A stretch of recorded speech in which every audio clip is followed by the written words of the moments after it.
فقط میگم اینطوری بهتره. ولی من میخوام اینجا بمونم.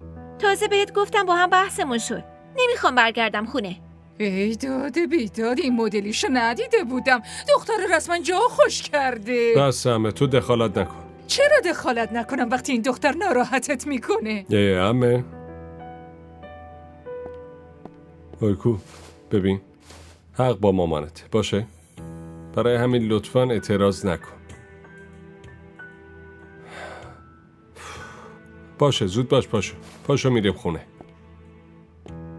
پاشو.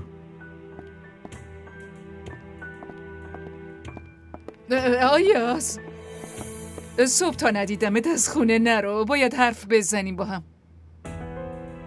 باشه عمه جون.